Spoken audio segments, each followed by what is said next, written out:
Welcome to the next segment of our interview with Sam Gindin. Sam recently retired as assistant to the president of the Canadian Auto Workers Union and currently serves as a professor of political science at York University. Thanks, Sam. So if we look at all the rhetoric around the auto bailout package, there's sort of two villains of the piece. One is the management, and they get a few slaps for showing up at congressional meetings, and they flew in private planes, and then they did some mea culpa. But the real villain of the piece, if you really look at the logic and who's suffering the consequences, is supposed to be the workers and their wages, which are supposed to be too high. On the other hand, if you talk to most of the economists we're talking to are telling us, and these are left and right-wing economists on the whole, the problem is lack of real purchasing power in the economy. So, you can't lower wages to fix it over here and then somehow find real purchasing power that isn't based on credit card debt over here. We have to begin by appreciating the extent to which over the last quarter of a century there has been this attack on labor. And it hasn't just been taking things away or even just lowering workers' expectations. It's been an attack on wages at every level in terms of the rights that workers have to share. And they haven't kept up with productivity. So now you have this recession, and the question is, well, how are they going to deal with it now? And by the way, through that period, workers ended up to look to credit. Concretely, in terms of, I'm not sure if you have the numbers at your fingertips or not. What has been the rise of productivity in the relationship to wages? In manufacturing, productivity has been going up by about 2.5% a year, depending on what period you're looking at, and it's been quite good. Real wages have really lagged, quite generally, in manufacturing especially. People have kept up their income by working longer hours, by spouses entering the workforce and working much longer hours, and then depending on credit. And this question of credit is another large issue about how fragile the economy is and how we got into this mess. So now you get into a period where suddenly there is this consensus that we have to stimulate the economy. But they're still of two minds, because they want to stimulate the economy, and yet they want to keep workers' wages down, and they want companies to restructure to become more productive. Like even with this loan that they're giving to General Motors, they want a restructuring, which is going to mean GM's still going to lay off another third of the workforce. So how does this help the economy? And I think they're locked into this contradiction. And the question is, it's possible that there's going to be a move towards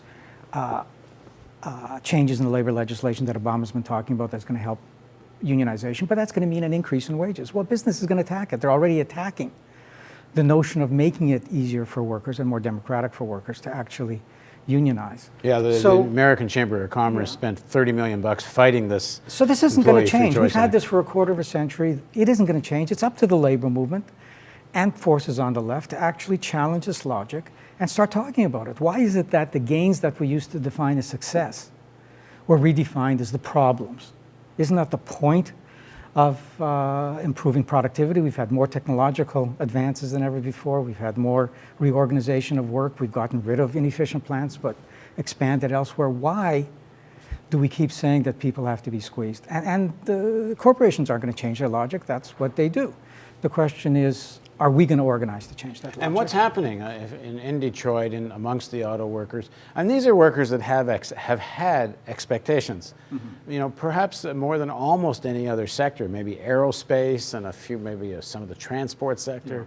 Yeah. These are workers that expected to have a car or two and maybe even a cottage, and their kids are going to be able to go to university. And now they may have none of this, not even their house. Yeah. And those expectations, they also used to believe that their son or daughter might also get a job at the auto industry. And those expectations are being smashed. And I think a lot of workers are numbed by it right now. And the problem is that if the union hasn't been a vehicle for fighting back for a generation, people forget how to fight back. And it takes them a while to recover that. It's almost akin to people discovering in the course of the Great Depression that doesn't matter if unemployment's at 20%. At some point, you draw the line and you fight back. And I think there's the same kind of a question now. At what point are people going to fight back? And it isn't going to work just trying to see this as, well, we have to fight back in bargaining. Very hard to win these battles when GM is closing plants all over the place. So it has to be a much larger perspective on it. Do you see motion taking place on either the U.S. or Canadian side of the border? I mean, is there a kind of a new militancy rising, or as you say, people are kind of still in shock? Well, I'd say what we do see is that the legitimacy of the system and of the elite is being challenged. People are raising questions about the logic of the market. They're raising questions about, they're cutting our wages and telling us we want stimulus. They're saying, boy, these great heroes that we agreed they should be making $20 or $30 million a year on Wall Street, that because they're so smart and doing so much for everybody, they're starting to say, wait a second, there's something wrong here. They're thinking in terms of, well, maybe if banks are such a public utility, why don't we democratize it and make it a real democratic? So on the one hand, you've got this opening. But having an opening doesn't mean you can take it. You have to organize to do it. And this is going to require a whole revival of expectations, of possibilities. People have really been defeated, maybe in the US more than Canada, but I think it's true on both sides of the border. In terms of seeing anything, I think it's early. What you're seeing is a lot of frustration, a lot of anger. There's an initiative in the United States, which is actually exciting. I think they're meeting, it might be this week, to start they were supporters of Obama, but they now want to say, we want him to actually introduce a national health care plan. His program isn't good enough. So they're doing it in that kind of critical support. And is there any kind of motion at all to say that if the government's going to save this industry, the government should also give some dictate so that it's run more in the public interest? Well, yeah, I mean, all the rhetoric is there in terms of, well, you got to make a different kind of car, you got to, produce a smaller vehicle, more fuel efficient, and the industry would have had to do that anyways. Markets dictating that, and they'll do that.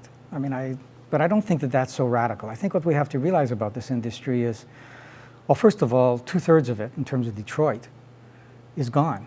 They've been closing these places. So what about all those facilities? If we want to talk about them, and the other point is that as they restructure to become competitive, they're going to close another third or half of their facilities with government support. They're going to be cheering them on to become competitive. So one of the things we have to start talking about is not just what's happening to the auto industry that's left, what is it going to produce, and I think there will be some pressure on that, but also, what about all these other facilities? If we're so serious about a manufacturing base, and if you really believe that what the environmental challenge for the rest of the century means is that everything's going to be changed. Every manufacturing plant, every good, every appliance, every home, in terms of how it's built and how energy is retained, how it's retrofitted, every appliance, everything is going to be changed. Why aren't we planning for that? Why aren't we actually saying, let's take all these tool and die shops and these parts components, which can be converted to all kinds of use. These are these are facilities with a lot of potential, and all these workers who can do these things, and put them together. And this is actually exposing the illogic of the system. It's just going to stand there and let this happen, and we're just going to sit around and complain about losing our manufacturing base or about not moving on the environment. Well, that's the challenge. How do you do that? And the market isn't going to do it. We saw some workers take over a plant in Chicago. Yeah. And in somewhat similar situations in Argentina, we saw some workers taking over plants and reopening plants that had been closed. Is there any possibility for something like this in the United States?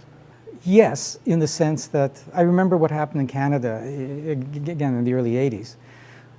Workers out of frustration took over some plants, and it inspired other people to do that. And the hope was that when they did this in Chicago, it would inspire people, especially when you saw how much support they had. A community came out and supported them. Even Obama came and supported them. Obama supported them, and they had great enemies. They had the banks, and they had the company that was going to close this facility that had gotten money from the government.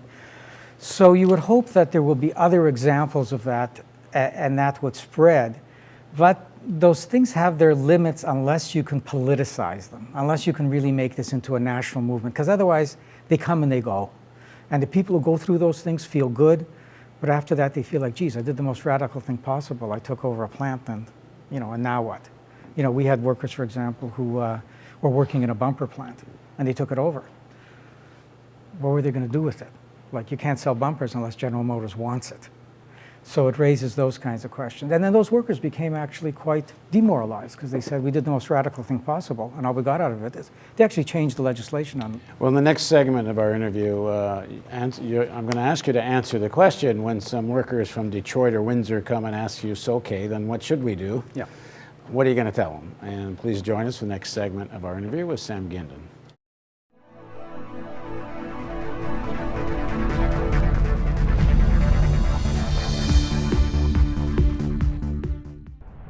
Donate today and receive a new documentary film available to members of the Real News Network. The History of the National Security State with legendary author Gore Vidal. Bonus features of the DVD include an in-depth response to Vidal from ex-CIA analyst Ray McGovern, who served under 7 U.S. presidents, an exclusive interview with Colin Powell's former Chief of Staff Larry Wilkerson, and an insightful interview with oil policy analyst Antonia Juhas. The news magazine of the screen. Living glimpses of history in the making. Hollywood and Washington, there's a symbiotic relationship. They both deal with illusions. Reality doesn't often play much of a part. I think I saw through the myth of the Cold War almost from the beginning. I was a Washington political kid from a political family. Roosevelt first had radio because he had this great speaking voice and everyone liked to hear. Truman proceeded to break every arrangement that Roosevelt had set up for a peaceful coexistence. And Truman thought that it would be a good idea. Why not just stay armed all the time? And then he devised the national security state. You've got to go up and swear allegiance to the United States or else you're a commie. I mean, we had imported fascism. We get Dwight Eisenhower, who said that we have this great military industrial complex. It is a dangerous thing. And he said this is going to change everything. And the way our country's governed is going to change us politically. Along comes Jack Kennedy, who wanted to make his mark, believed in the Cold War. But he said in this kind of politics, it is the appearance of things that matters. I think everybody should take a sober look at the world about us. The national security state still exists, only it isn't communism anymore, it's terrorism. This is the most serious thing that has happened in the history of the United States. Knowledge is power. We need an honest news system. We need the real news. This is the sort of thing we can build right now without anyone else's permission from the government or from the business community. It's the power's in our hands. If we're not going to sleepwalk into more wars, we think we need to start with a television news network that won't bow to pressure and has the courage to seek facts. And that means independent economics. And that's why we need you. Make a tax-deductible donation now of at least $10 a month or a one-time give of at least $75. As a thank you for your support, we will send you the new documentary film, The History of the National Security State.